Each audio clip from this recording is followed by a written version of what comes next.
widow, witch, or warrior. For over 30 years, every label has been thrown at one woman, Courtney Love, the grieving widow of Kurt Cobain, the villain of grunge, the train wreck the tabloids love to devour. But behind the ripped slip dress and the smeared red lipstick is something bigger than scandal. Courtney Love is a Rorschach test of our culture's fears about female rage, ambition, and grief. Her life is not a rock biography. It's an American epic, a Shakespearean tragedy staged in punk clubs, courtrooms, and the merciless arena of the media. She has been saint and sinner, muse and monster. And yet, through every accusation, every overdose, every public crucifixion, she remains. The question is not whether Courtney Love was too loud, too broken, or too ambitious. The question is how, after all of it, she is still here at all.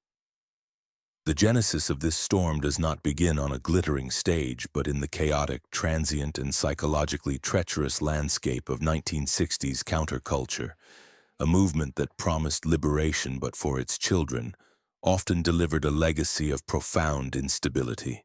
Born Courtney Michelle Harrison in the epicenter of the Summer of Love, San Francisco, she was a child of the psychedelic revolution, but she would inherit its dizzying hangover, not its euphoric high.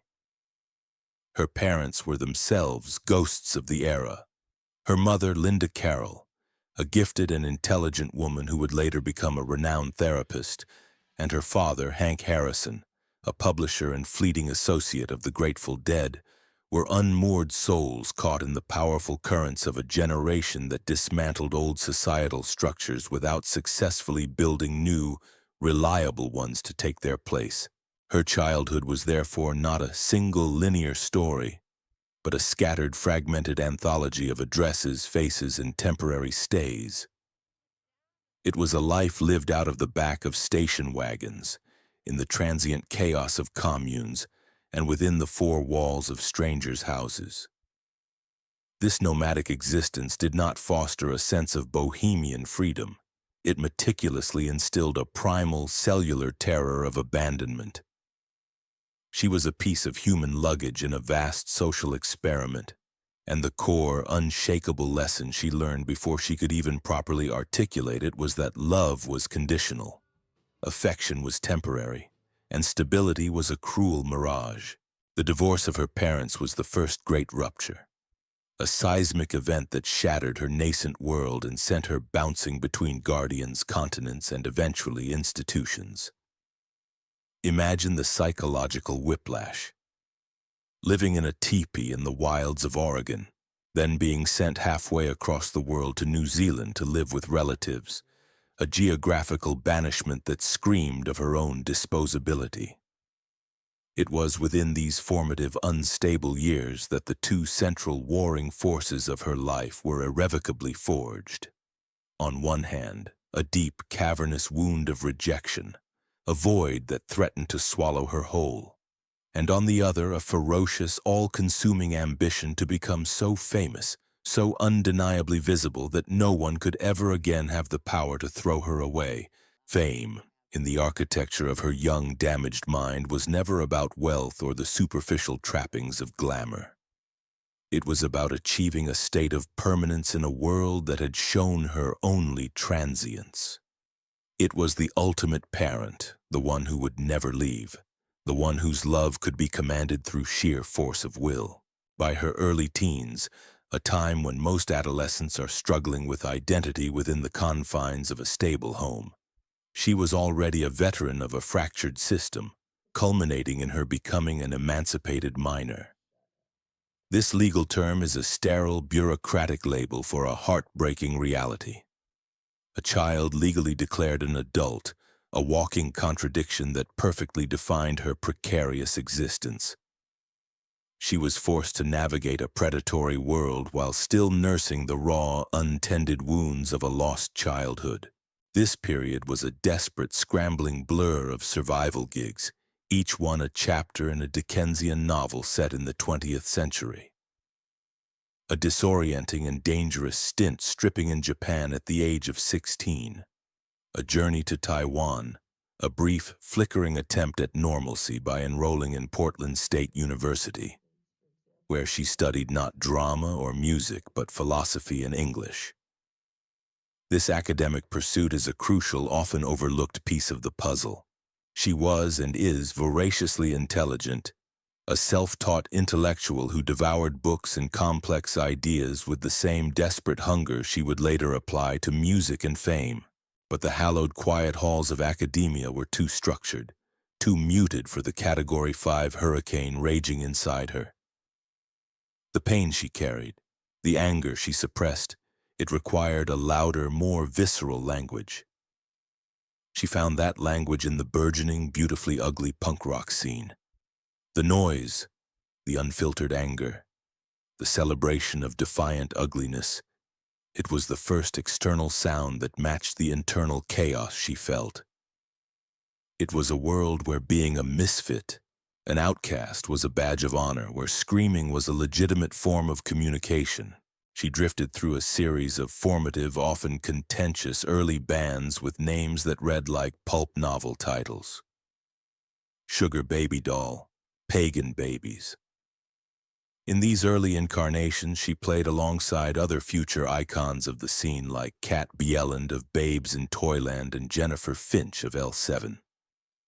Her creative and personal relationship with Bjelland was particularly volatile, a fiery crucible in which they both forged a similar aesthetic of kinderwhore, the pairing of hyper-feminine baby doll dresses with the raw aggression of punk rock, a visual style that would later become synonymous with Love herself. She had a brief formative stint as the lead singer for the band Faith No More, but was allegedly kicked out for being too abrasive, too chaotic, her personality deemed too overpowering for the band's dynamic. This rejection, another in a lifetime of them, stung deeply, but it also solidified her ultimate resolve. She would not be a temporary frontwoman in someone else's band, a disposable part of someone else's vision. She would build the entire stage herself, from the ground up, and then, if she so chose, she would be the one to burn it to the goddamn ground. This led to the creation of her own band, Hole, a name of searing, multifaceted significance. It was at once a high-minded literary reference to Euripides' vengeful heroine, Medea, and a raw, gaping admission of the profound emptiness she carried deep within her soul. Was this the desperate, defiant beginning of a true artist finally finding her voice? Or was it the next calculated stage in a lifelong, necessary performance of trauma? A new and more powerful way to monetize the pain that had been her only constant companion. The formation of Hole in 1989 was not merely the start of another band. It was the meticulous creation of a weapon, a vessel for the articulation of a very specific and previously unspoken female rage. With founding guitarist Eric Erlandson, bassist Jill Emery, and drummer Caroline Rue, Courtney Love finally had the sonic arsenal to match her lyrical and emotional ferocity. Their early sound, culminating in the 1991 debut album Pretty on the Inside, was a brutal and beautiful collision of punk's raw fury, the grandeur of classic rock, and a lyrical vulnerability that was utterly and uniquely her own. Produced by Sonic Youth's Kim Gordon, a godmother of the alternative scene. The album was a deliberate sonic assault, a frontal declaration of war on a music industry and a culture that either wanted its female artists to be demure, acoustic folk singers, or one-dimensional, cartoonish sex objects. Pretty on the Inside was neither. It was pure noise, it was shrieking feedback, it was intentionally, gloriously ugly and confrontational. And swimming within this sonic sludge like jewels in mud were Courtney's lyrics. A savage, brilliant poetry of sexual abuse, visceral body horror, and the suffocating realities of female degradation, all delivered with a scream that felt like it was tearing itself from the very lining of her throat. She sang about things that were not meant to be said out loud, let alone shouted over a wall of distorted guitars. It was the sound of the female subconscious, unearthed and uncensored. The album was a critical sensation in the underground, lauded in the UK music press, but it was far too abrasive, too real for mainstream American consumption. It was during this period of intense creative output and relative obscurity that the most significant and fateful collision of her life occurred. She met Kurt Cobain, the reluctant, beautiful, and deeply troubled prophet of Nirvana, a band on the precipice of changing the world. Their connection was instantaneous, a chemical reaction of intellect, ambition, and shared trauma that was impossible to ignore. It was not a simple rock and roll romance. It was a profound meeting of two souls who understood the language of damage on a cellular level. Both were the products of broken homes in the logging towns of the Pacific Northwest. Both felt a deep and abiding alienation from the world, and both were using the raw power of music to self-medicate their profound existential pain. They saw in each other a perfect, terrifying mirror of their own brilliance, their own ambition, and their own brokenness. They fell into a love that was fiercely protective, dangerously codependent, and increasingly fueled by a shared heroin addiction. A desperate and tragic attempt to numb the unbearable agony of being alive and feeling everything so intensely. Their union, their marriage, and the subsequent birth of their daughter, Frances Bean Cobain, transformed them from underground heroes into the undisputed, if deeply tragic, king and queen of the global grunge scene. But from the very beginning, their shared narrative was poisoned by a misogynistic cultural script. Courtney was instantly and relentlessly cast in an impossible archetypal role, the abrasive, fame-hungry, and ambitious shrew who had sunk her manipulative claws into a sensitive, fragile, and pure male genius. She was Yoko Ono reborn in a Kinderhore dress, a convenient scapegoat for a world that could not reconcile the idea that their male savior was a complex, troubled human being in his own right. Her own formidable talent, her ferocious ambition, and her outspoken intelligence were not seen as assets, but as damning evidence of her manipulative, controlling nature. The world seemed to need Kurt to be a suffering, ethereal saint, and for that simplistic narrative to hold, Courtney had to be cast as the resident sinner. Then, in the fall of 1992, the cultural atom bomb detonated. The infamous Vanity Fair article by journalist Lynn Hirschberg was published. The piece, which alleged, based on contentious sourcing, that Love had knowingly used heroin while pregnant with Frances Bean, was a meticulously crafted character assassination disguised as a celebrity profile. It painted a portrait of her as a monstrous, unnatural, and unfit mother, a calculating fame addict who had trapped an angel in her web. The article was a cultural phenomenon. It did not just damage her reputation, it systematically set out to destroy her life. The fallout was immediate, catastrophic, and brutal. Child Protective Services launched a full-scale investigation, and in a move of almost unimaginable cruelty, the state temporarily removed their newborn daughter from their custody. This was a trauma that cut deeper and more viciously than any bad review or public criticism could.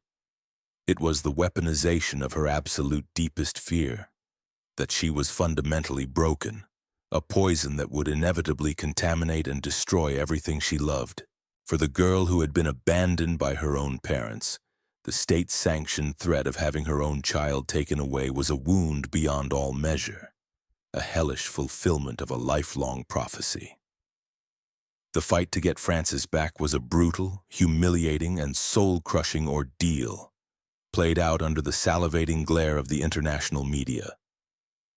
It solidified her view of the press as a bloodthirsty, parasitic beast, and the world as a global jury that had already reached its guilty verdict. This excruciating experience, this trial by fire, would become the crucible in which Hole's next and most important album would be forged. Was her fierce, public, and often unhinged battle for her child the defiant roar of a protective mother lion? Or was it the desperate, panicked maneuvering of a woman watching her meticulously constructed world and her very sanity crumble to dust around her? The period leading up to the release of Hole's towering masterpiece, Live Through This, was a dizzying, terrifying maelstrom of creative triumph and escalating personal horror.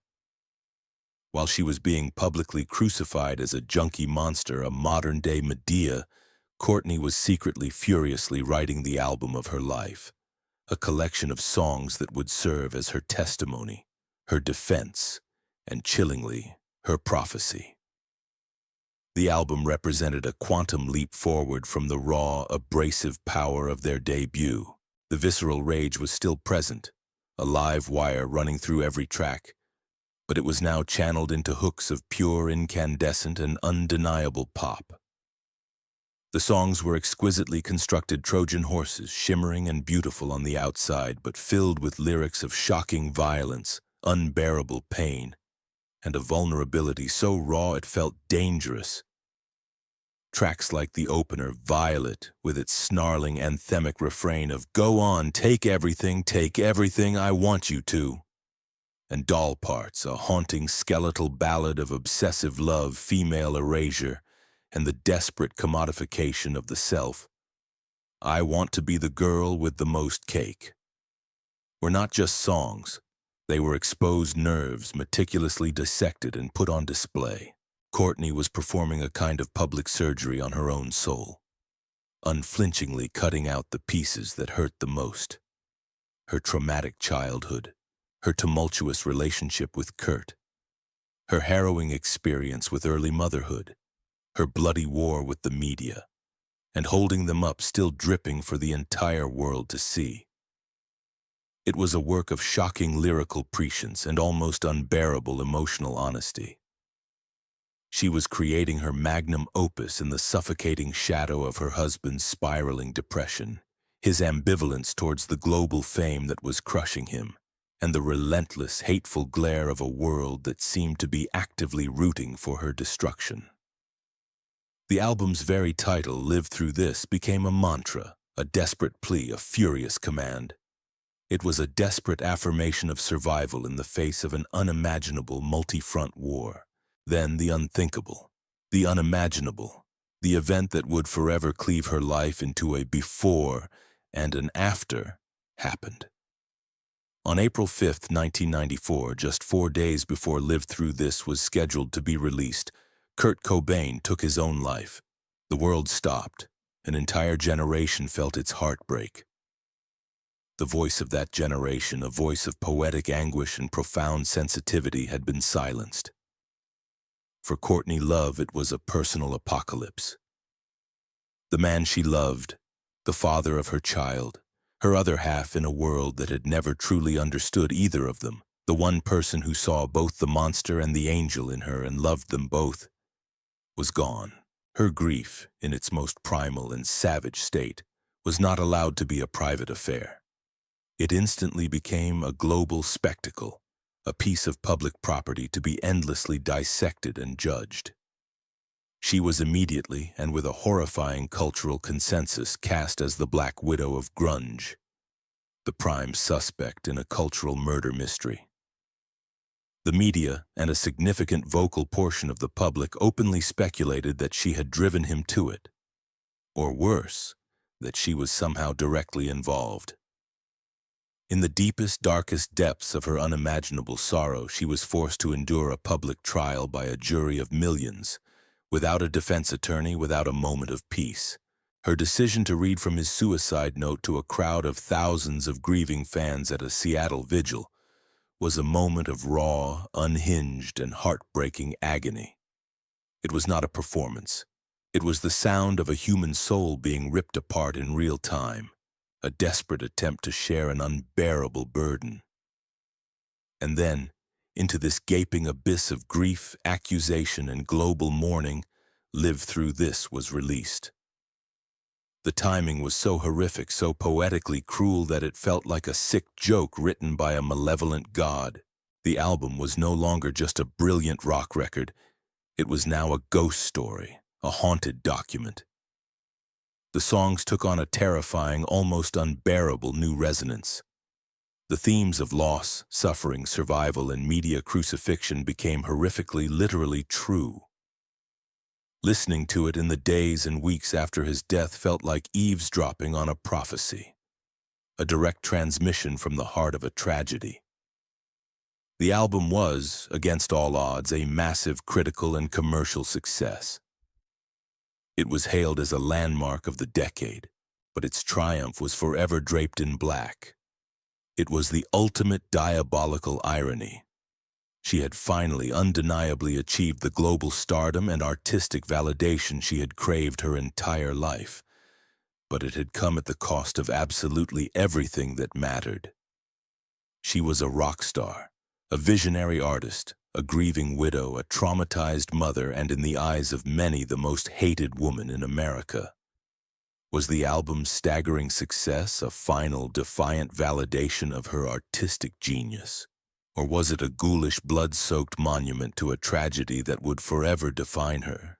In the immediate aftermath of this personal apocalypse, a period where most human beings would have crumbled into dust under the sheer weight of the grief and public vitriol, Courtney Love did not do what the world expected. She did not crumble. She did not overdose. She did not disappear into a quiet, dignified widowhood. Instead, with a strategic brilliance born of pure desperation, she embarked on one of the most audacious, shocking, and ultimately successful transformations in modern celebrity history. She decided that if the world of rock and roll was going to cast her as a monster, she would abandon that world and become a movie star. It was a move of breathtaking defiance, a strategic masterstroke. She would invade the very heart of the establishment that judged her. She scrubbed herself clean, a public act of purification. The ripped Kinderhor dresses and smeared makeup were traded for couture Versace gowns and a polished, sophisticated Hollywood sheen. This was not selling out. It was a calculated infiltration of the enemy's territory. She understood intuitively that to reclaim her own narrative, to have any hope of survival, she had to beat the system at its own, deeply cynical game. She hired a team of high-powered stylists. She took diction lessons to soften her punk rock growl. And she pursued the craft of acting with the same ferocious, obsessive intensity she had once reserved for music. Her target was a role that seemed almost cosmically destined for her. The part of Althea Flynt, the drug-addicted, fiercely loyal, and ultimately tragic wife of pornographer Larry Flynt in Milos Forman's prestigious biopic, The People vs. Larry Flynt. The parallels were uncanny, almost too perfect. Althea was another difficult, fiercely intelligent, and profoundly tragic woman who had been judged, dismissed, and ultimately destroyed by a world that could not understand her. Love did not just play Althea. She seemed to channel her, to merge with her. She poured all her own unprocessed grief, her seething rage, her sharp intelligence, and her deep well of pain into the performance. It was a stunning act of artistic alchemy, transforming the lead of her personal pain into the pure gold of cinematic art. The result was a stunning, nuanced, and universally acclaimed performance that earned her a Golden Globe nomination for Best Actress. The night of the 1997 Golden Globes was her public coronation, the climax of her reinvention. As she walked the red carpet, luminous and poised in a white gown, the same Hollywood elite who had once whispered about her as trash were now forced to stand and applaud her talent. It was a moment of supreme, almost unbelievable vindication. For one glittering, surreal night, she was not Kurt Cobain's crazy, monstrous widow. She was Courtney Love, the respected actress, a peer in the highest echelons of the entertainment industry. Her acceptance speech was a masterclass in controlled emotion, a subtle but powerful acknowledgement of her long, brutal, and public journey back from the abyss. This entire reinvention was a stunning, almost superhuman act of will, a powerful testament to her unbreakable spirit. But deep down, behind the practiced smile and the designer dress, was this new, polished, and palatable Courtney, a genuine and lasting transformation. Or was it simply the most convincing, most desperate, and most difficult performance of her entire career? Another carefully constructed mask to hide the still gaping, still bleeding wounds beneath. The Hollywood chapter, for all its glittering, vindicating success, was not a permanent cure for a lifetime of wounds. The trauma she carried was too deep, the siren song of addiction too tenacious, the ghosts of her past too relentless. The polished, carefully constructed veneer began to crack, and over time, it shattered, revealing the raw, chaotic, and profoundly wounded woman underneath. The late 1990s and the entirety of the 2000s became a period of profound and jarring contradictions. Musically, she reached a new, different peak with Hole's third album, 1998's Celebrity Skin. Co-written with Billy Corgan of the Smashing Pumpkins, the album was a deliberate and dramatic departure from the visceral, bloody grunge of her past. It was a slick, muscular, and deeply cynical power pop record, a sun-drenched California sound masking lyrics filled with darkness and disillusionment. The album was about the very nature of the fame she had so desperately chased and finally conquered, and its ultimate soul-crushing hollowness. It was the sound of someone who had climbed to the top of the mountain only to discover that there was nothing there but emptiness and a long, treacherous drop. The album was another major commercial success and earned the band multiple Grammy nominations, cementing her status as a formidable, versatile, and enduring songwriter. Yet as her professional life soared to these new heights, her personal life began to unravel once more, this time in a far more public and humiliating fashion. The immense pressures of maintaining her Hollywood good girl persona, the ongoing and bitter legal battles over the lucrative Nirvana estate, and her still unprocessed complex grief created a perfect storm for relapse. She fell back into heavy drug use, and her public behavior became increasingly erratic and unpredictable. There were bizarre, career-damaging television interviews, long, rambling, and often incoherent online posts in the early days of social media, and a string of unfortunate and highly publicized arrests. Each public meltdown was gleefully documented by a tabloid media that seemed thrilled, almost relieved, to have their old villain back. The disastrous 2004 solo album, America's Sweetheart, recorded and released during the absolute depths of her addiction, was a commercial and critical failure, a raw, painful, and often unlistenable document of a brilliant spirit in complete freefall. Her already complex relationship with her daughter Frances became even more fraught with the destructive complexities of her addiction and chaotic public profile, leading to more legal battles, restraining orders, and long, painful periods of estrangement. This was the dark, ugly, and protracted side of her survival. The long, messy, and brutally nonlinear process of living with complex post-traumatic stress disorder under the unrelenting, unforgiving microscope of global fame. She was fighting a desperate, exhausting war on two fronts, one against her own internal, insatiable demons, and another against a world that seemed to be actively waiting for her to fail, to die, to finally fulfill the tragic prophecy they had written for her years ago. Each attempted comeback was followed by another spectacular collapse, each moment of hard-won clarity inevitably clouded by a fresh scandal. Was this the inevitable, tragic self-destruction of a born-to-lose figure, a rock-and-roll Icarus flying too close to the sun? Or was it the agonizing, ugly, and public struggle of a survivor grappling with a weight of trauma that would have permanently crushed a lesser soul? In more recent years, the cacophony surrounding Courtney Love has begun to quiet, and the cultural narrative has started to shift, subtly but significantly. The change has not occurred because she has been silenced, but because the culture itself has perhaps started finally to catch up to her. The raw, unapologetic feminism of her music and her public persona, once deemed abrasive, hysterical, and unpalatable, now feels shockingly prescient and necessary. A new generation of female and queer artists, from the cinematic pop of Lana Del Rey to the confessional punk of Olivia Rodrigo, openly cite her and the music of Hole as a formative, foundational influence. They recognize the immense courage it took to write with such unflinching, messy, and uncomfortable honesty about the female experience, about desire, abuse, ambition, and self-loathing.